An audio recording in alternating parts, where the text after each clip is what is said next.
नमस्कार, मैं प्रमोद डांडा, DV live news से ये लाइव तस्वीरें आपको कैथल से दिखा रहे हैं। और यहाँ पर आप मेरे पीछे देख रहे हैं कि कर्मचारी जो है बड़ी संख्या में जो है ओपीएस बहाली को लेकर लगातार प्रदर्शन करते हुए आपको नजर आ रहे हैं। और इनका कहना है कि ओपीएस को जो है बहाल किया जाए, क्योंकि जो है विधायक एमएलए जो है वो कई पेंशन लेते हैं, लेकिन हम एक लंबे समय के बाद जो है सेवाएं देने के बाद भी पेंशन के हकदार नहीं होते। तो इसको लेकर जो है पेंशन आक्रोश मार्च जो है मेरे पीछे आप तस्वीरों में देख रहे हैं, भारी संख्या में जो है सरकार के खिलाफ नारेबाजी की जा रही है और लगातार ओपीएस की मांग की जा रही है। तो जितने भी लोग इस वीडियो को देख रहे हैं ज़्यादा से ज़्यादा इसको शेयर जरूर कर दें। कि हमने 19 फरवरी को पंचकुला के अंदर एक महारैली करने का काम किया था, जहां सरकार ने हमारा स्वागत लाठी डंडे और आंसू गैस के गोलों के साथ किया।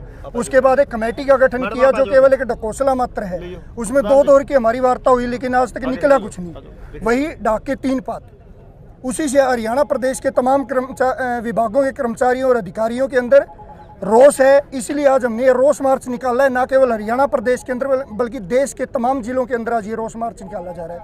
आपने देखा होगा लगभग सभी साथियों ने काले कपड़े पहन रखे हैं।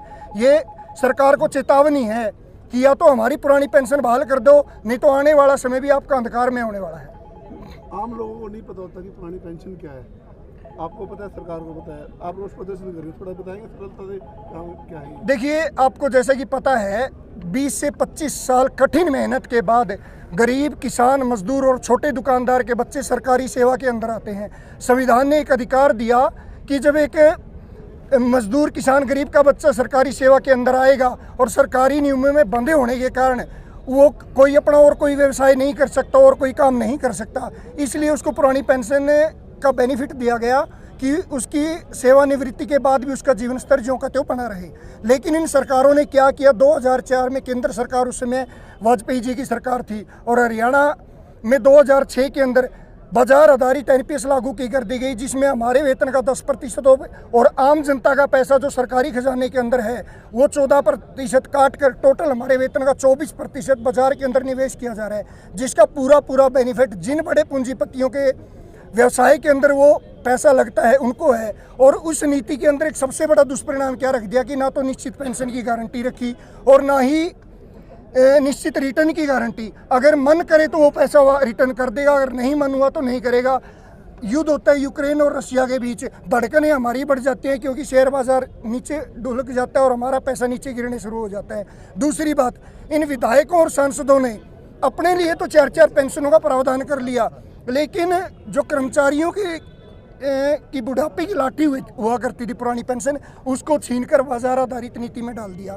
एक नया कौशल आजकल सरकारों ने छोड़ दिया कि जब भी कोई मुद्दा उठे उसको बहाल करने की बजाय उसको आम जनता के बीच में बदनाम करना शुरू कर दो। मनोहर लाल जी ने कई बार बयान दिया कि अगर पुरानी पेंशन नीति बहाल कर दी तो देश और प्रदेश दिवालिया हो जाएगा। देश और प्रदेश दिवालिया कैसे हो जाएगा? हम सुबह से लेकर शाम तक डायरेक्ट और इनडायरेक्ट टैक्स देने का काम करते हैं, हमारी सालाना इनकम के ऊपर टैक्स देते हैं।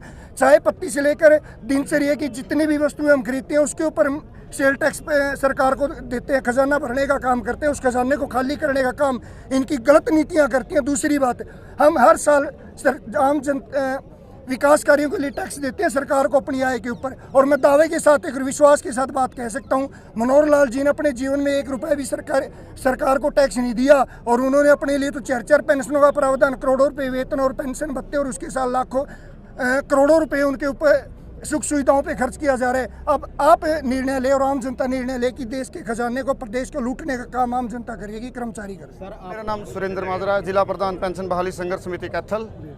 मैं आप लोगों के माध्यम से एक ही बात सरकार से कहना चाहता हूं कि सरकार 2 विधान चला रही है, कर्मचारियों के लिए कुछ अलग कानून और नेताओं के लिए एक अलग कानून।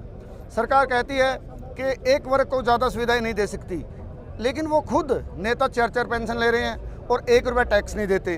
दूसरी सर में कह रहे हैं कि हमको आम जनता की भी मतलब देखना है, कर्मचारियों को नहीं देखना। कर्मचारी आम जनता ही है। 19% टैक्स जो है एक कर्मचारी देता है और बुढ़ापे में उसको 2000-2500 रुपये पेंशन दी जा रही है। 60 वर्ष के बाद आदमी अगर मजदूरी करेगा तो कैसे उसका जीवन यापन होगा? तो पेंशन बहाली संघर्ष समिति 2018 से मुद्दा चलाए हुए है।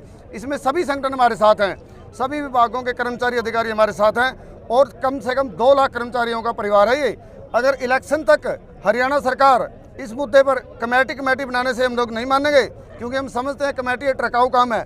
कमेटी बनाने से कुछ नहीं होगा, हम कमेटियों का बिल्कुल विरोध करते हैं। 19 फरवरी को हमारे ऊपर लाठी गोली चलाई गई, महिलाओं को भी चोटें मारी गई, और वो भी पुरुष पुलिस ने, जेंट्स ने, न कि महिला पुलिस ने। हमारे साथियों में बहुत आक्रोश है।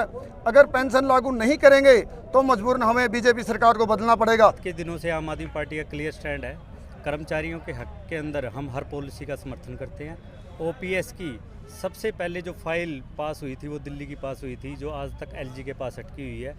हमने पंजाब के अंदर इसको लागू करने का काम कर दिया है और आने वाले समय के अंदर हरियाणा के अंदर भी लागू करेंगे। आप देख चुके हो कि खट्टर सरकार तो पहले ही मना कर चुकी है, कर्मचारियों की इस मांग को नहीं माना जाएगा, लेकिन आम आदमी पार्टी कर्मचारियों के साथ संघर्ष में खड़ी है और साथ चलने के लिए तैयार है।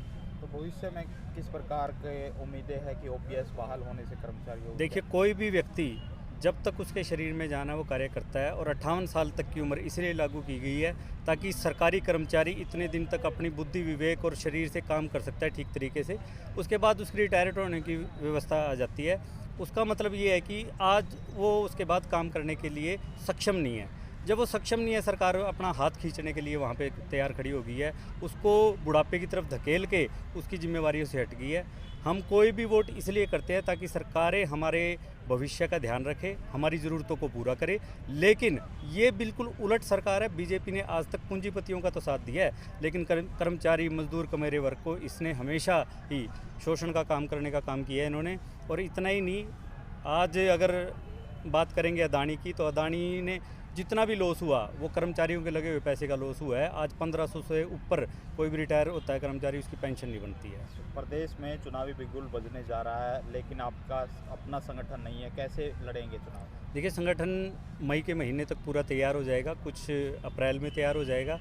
और आप देख सकते हो, जब भी अरविंद केजरीवाल कुछ बोलने की कोशिश करते हैं, उनको हर तरीके से घेर के सरकार झूठे आरोप लगा के उनको जेल में, उनके मंत्रियों को जेल में डालने का काम करती है। और अब सम्मन जो जारी किया है, ये राजनीतिक द्वेष है, ये हिटलरशाही है। ये भूल गए हैं कि कोई भी लोकतंत्र बिना विपक्ष के नहीं चलता, और लोकतंत्र की अगर मर्यादा रखेंगे तो शायद सत्ता के अंदर ये कुछ समय तक बने रहें।